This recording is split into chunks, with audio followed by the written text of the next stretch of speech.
제가 상상했던 백만장자의 삶은 이렇습니다. 아침에 눈을 뜨면 큰 창으로 쏟아지는 햇살이 나를 맞이한다. 양옆으로 세 바퀴씩 굴러도 바닥으로 떨어질 가능성이 없는 넓은 침대 위에서 나와 넓고 긴 복도를 지나 주방으로 가면 잘 차려진 진수성찬이 나를 기다리고 있다. 미디움 레어 정도로 구워진 스테이크와 논알콜 와인을 마신다. 과식은 금물. 잘 다려진 셔츠와 색깔별로 정리된 수트, 그리고 잘 정리된 수많은 시계와 벨트가 있는 드레스룸으로 간다. 내 몸에 딱 맞는 옷과 시계, 신발을 갖추고 짐을 나선다. 말하지 않았지만 이미 나의 삐까번쩍한 자동차는 집 앞에서 나를 기다리고 있다. 가볍게 차에 올라 신문과 커피 한 잔을 손에 들고 여의도의 한 빌딩 꼭대기층에 들어간다.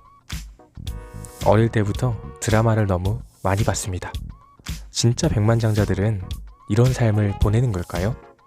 만약 아니라면 어떤 삶을 살고 있을까요? 그리고 대체 우리는 어떻게 백만장자가 될 수 있을까요?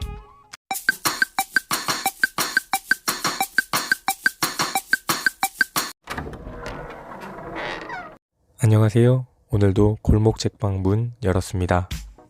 오늘의 책 이웃집 백만장자에서 그 대답을 찾을 수 있었습니다.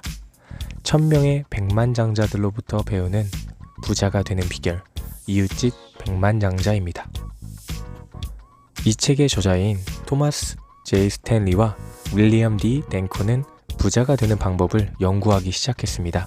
그리고 20년의 연구 끝에 사람들이 생각하는 부자의 모습과 실제 부자의 모습에 차이가 있음을 발견하고 방대한 조사 결과를 책 한 권으로 정리했습니다. 과연 부자 되는 방법이란 게 있을까요? 그들이 연구를 통해 찾아낸 결과는 뻔하다면 뻔할 수 있지만 대부분의 사람들이 실천하지 않는 것이었습니다. 부를 축적하기 위해서는 절제와 희생, 근면이 필요하다. 이 책은 1000명의 백만장자들을 인터뷰, 설문조사 등 여러 조사를 해서 찾아낸 그들의 7가지 공통점을 사례와 근거 자료들을 통해 설명하고 있어요.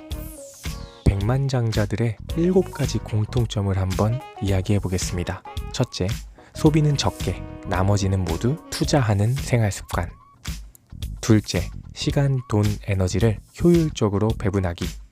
셋째, 가족들에게 경제적 자립 유도하기. 넷째, 새로운 시장 기회에 대한 적극적인 공략. 다섯째, 자영업이나 전문직의 종사. 여섯째, 사회적 지위보다 경제적 독립을 중요시한다. 일곱째, 부모의 도움 없이 부를 축적하고 이를 자녀 교육에도 똑같이 적용하기. 제가 생각했던 백만장자의 삶과는 전혀 달랐습니다. 그들은 절약의 귀재였습니다.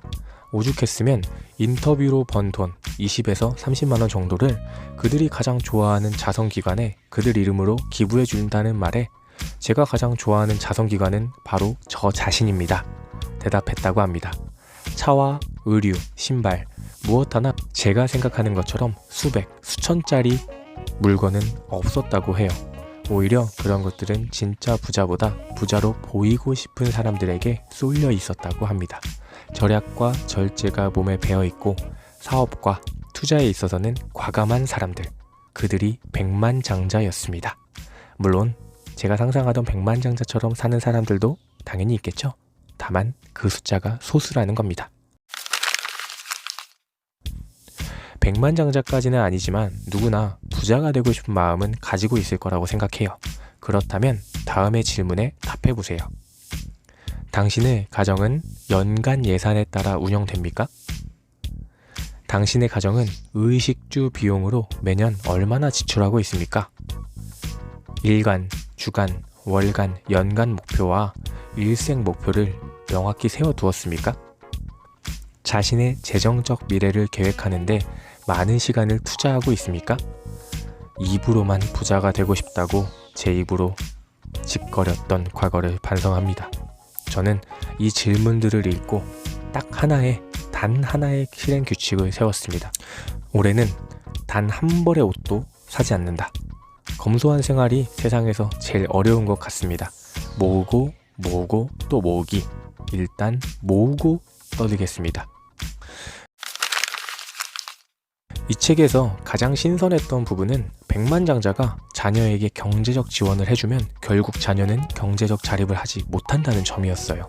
그리고 그 점 때문에 시간이 흘러가면 자식, 손자 이렇게 시간이 흘러가면서 결국 다시 중산층으로 돌아간다는 사실. 그래서 자녀 교육이 정말 중요하더라고요. 똑똑한 백만장자들은 고기를 주지 않고 고기 낚는 법을 가르쳐줍니다. 성인이 된 자녀에게 경제적 지원을 전혀 하지 않죠. 그들이 말하는 경제적 자립을 위한 자녀교육 10가지에 대해서 빠르게 이야기해 드릴게요. 첫째, 자녀들에게 부모가 부유하다는 사실을 절대로 말하지 말아라. 둘째, 당신이 아무리 큰 부자라도 자녀들에게 절제와 근검절약을 가르쳐라. 셋째, 아이들이 성숙하고 엄격하며 어른스러운 생활습관과 직업을 가지기 전까지는 부모가 부자라는 사실을 결코 알아차리지 못하게 해라. 넷째, 자녀와 손자들에게 유산 상속이나 경제적 지원에 관해서는 되도록 말하지 마라. 다섯째, 협상 전략의 일환으로 자녀에게 현금이나 고가의 선물을 주지 마라. 여섯째, 성인 자녀의 가족 문제에 참견하지 마라. 일곱째, 자녀와 경쟁하지 마라. 여덟째, 자녀들 각자가 개별 인격체라는 사실을 잊지 마라. 아홉째, 당신이 생각하는 성공의 상징을 강조하지 말고 작은 것이라도 자녀의 성과를 강조하라. 열째, 돈보다 귀한 것이 많다는 사실을 자녀에게 알려주어라. 건강, 장수, 행복, 사랑 넘치는 가정, 자립, 진실한 친구. 이 중 모두를 가지고 있다면 진짜 부자입니다. 명성, 존경, 성실, 정직, 그리고 성취. 저는 이 책을 통해서 그들의 사고방식과 행동 양식이 어떤지 살펴볼 수 있었어요. 그리고 근거까지 상세히 제시해 주어 불을 엎는 방법에 대해 큰 확신이 생겼습니다. 소개한 내용 외에도 같은 고소득자이지만 백만장자가 되지 못한 사람들의 이야기나 돈이 되는 분야, 지식의 중요성, 시간과 계획을 효율적으로 분배하는 방법 등에 대해 나와 있으니 관심 있는 분들은 읽어보셨으면 좋겠습니다. 골목 책방의 짧은 평. 자신의 부뿐만 아니라 자녀의 부에 대해 함께 생각해 볼 수 있는 책.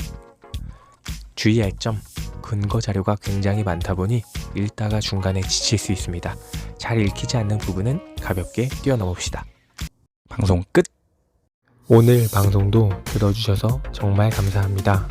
항상 좋은 이야기로 보답하겠습니다. 구독과 좋아요 부탁드립니다.